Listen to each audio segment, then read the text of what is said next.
تو یہ جو آسمانوں اور زمین کی ربوبیت ہے، جیسے میں نے ابھی آپ سے بات کی، یہ وہی نہیں ہے آیات الہیہ؟ جی اللہ تعالی ہے۔ تو جو اس کی تصدیق کریں گے، اس پر ایمان لائیں گے، تو آپ پر کھلیں گے آسمان کے دروازے۔ آسمان کے دروازے کھلنے کا مطلب کیا ہے؟ کہ آپ ملک سے ملکوت کا ملکوت کی رابطہ طرف پیدا کر لیں گے۔ تو تمام کی تمام اپرچونٹیز ہمارے لیے موجود ہیں یا نہیں ہیں؟ سب ہیں۔ بالکل۔ اور یہی جو ہے نا ہماری بہت بڑی غلط فہمی ہے کہ معصوم ہمارے درمیان کیوں ہے۔ اب آپ لوگ مجھے بتائیے کہ معصوم ہمارے لیے کیوں ہے اتنی ساری گفتگو کے بعد؟ کہ وہ ہمیں ملک سے ملکوت تک کا راستہ بتا دیں، سمجھا دیں، لے لے کے کے جائیں، لے کے لے کے جائیں، جائیں، لے کے جائیں، لے کے جائیں۔ سفر طے کرائیں۔ ہاں۔ لیکن یہ کب ممکن ہوگا؟ جب ہم ان کے ساتھ سفر کرنے کے قابل بنیں گے۔ صحیح ہے؟ مطلب جب ہم ان کے سامنے اپنے آپ کو سلنڈر کریں، ان کی معیت میں آ جائیں۔ سرنڈر بھی کریں، لیکن قابلیت بھی تو ہوتی ہے نا۔ ہاں قابلیت تو ہوگی نا۔ بغیر قابلیت کے کیسے وہ سفر طے کرا دیں گے؟ یعنی جیسے کہ کچھ میں نے اس میں پڑھا اور سنا کہ جو خاص جو اصحاب سر کہلاتے تھے امیر المومنین علیہ السلام کے، جیسے کمیل اور میسم اور اس قبیل کے کچھ لوگ، تو ان کو امام علی علیہ السلام نے آسمانوں اور زمین کی سیر کرائی ہے، لیکن یہ کوئی بہت اوتھینٹک روایات اور واضح ہے، یہ چیزیں آ بھی نہیں سکتی۔ انہیں کچھ جو اہل معرفت ہوتے ہیں وہی اس قسم کی باتیں کرتے ہیں کبھی کبھی۔ تو وہ کیپیبلٹی تو پیدا کرو۔ یعنی جیسے میں آپ کو یہاں بھی ایک مثال دوں کہ آپ چاہتے ہیں کہ اپنے گھر میں زیادہ روشنی کریں تقریب کے لیے، آپ ایک بہت بڑا بلب اٹھا کے لے آئے 1000 واٹ کا، تو اس کے لیے وائرنگ اور سپلائی بھی ویسی ہی لانی پڑے گی آپ کو یا نہیں؟ یا نارمل اس میں 1000 واٹ کا بلب لگا کے جلا دیں آپ، چلے گا؟ نہیں چلے گا، ہو جائے گا۔ اڑ جائے گا۔ ٹھیک۔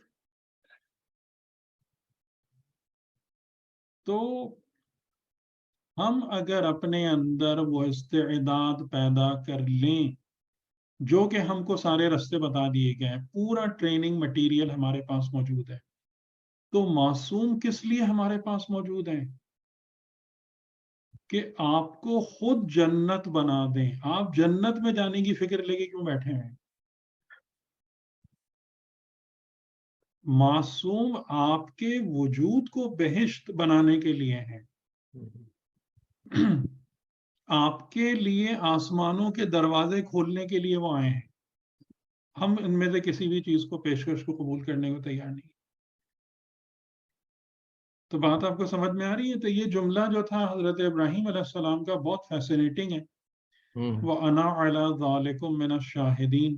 تو یہاں سے میرے ذہن میں خیال آیا کہ کیونکہ ہم معصومین کے حوالے سے بہت زیادہ انٹرسٹڈ رہتے ہیں، تو میں کچھ اس حوالے سے یہ گفتگو کر لوں کہ معصوم کا اصل مقام جو قرآن سے سمجھ میں آتا ہے نا، وہ دی بیسٹ ہے، اور سب سے بالا ترین فضائل جو معصومین علیہ السلام کے سمجھ میں آتے ہیں وہ خود آیات قرآنی سے سمجھ میں آتے ہیں۔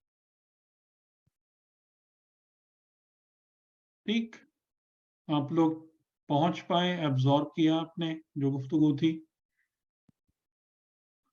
ان چیزوں سے بہت زیادہ شوق میں اضافہ ہو جاتا ہے، لیکن بس ہم وہی سرکل شاید گھوم رہے ہوتے ہیں درس کے بعد پھر، یا کیا ہاں کہیں اس ظاہر کو۔ ہے محنت تو ہے، محنت تو اس میں ہے، محنت بہت ہے سر، بغیر محنت بہت۔ وہی تو میں کہہ رہا ہوں نا کہ اسی لیے تو ہم پھر راہ فرار اختیار کرتے ہیں نا، ہاں کہ جب پہلے تو ہم شوق میں آ جاتے ہیں۔ یعنی جیسے ہمارے یہاں آج کل ایک ٹرینڈ بہت ہے نا کہ لوگ عرفا کے قصے بہت سنا رہے ہوتے ہیں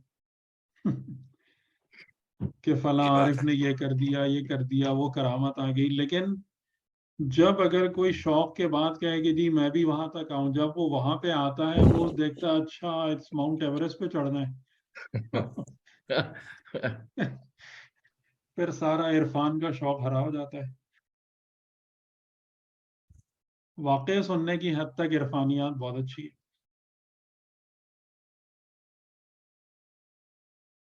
سر وہ پھر امام حسین کا وہ جملہ ہے کہ دین جو ہے وہ صرف زبان کا چسکا ہے، ذائقہ ہے، اور جب مصیبت آتی ہے تو جب یہ ختم ہو جاتا ہے تو دین ختم ہو جاتا ہے. بہرحال لیکن ان چیزوں کو ایک کام تو ہم کر سکتے ہیں نا کہ بار بار اس کا تذکر کریں اور خدا سے مانگتے رہیں. خدا کچھ نہ کچھ تو رحم کرے گا نا ہمارے اوپر انشاءاللہ. ہمیں کیسے پتہ چلے گا کہ ہم اس رستے پر ہیں ابھی کچھ؟ یہ تو بہت آسان ہے، یہ تو میں تو بہت دفعہ یہ باتیں بتا چکا ہوں. آپ کی ذات خود گواہی دیتی ہے. آپ کی نمازیں اس کی سب سے بڑی گواہ ہیں، آپ کی تلاوت قرآن، آپ کا اخلاق. آپ کبھی بھی آپ اس بات کو دیکھیں گے کہ کسی غلط حرکت آپ کی زبان کی ہوگی، کوئی اندر سے آپ کو پکڑ لے گا. آپ اپنے اعمال کو، اپنی ذات میں اپنے اعمال کی حقیقت کو دیکھ رہے ہوں گے.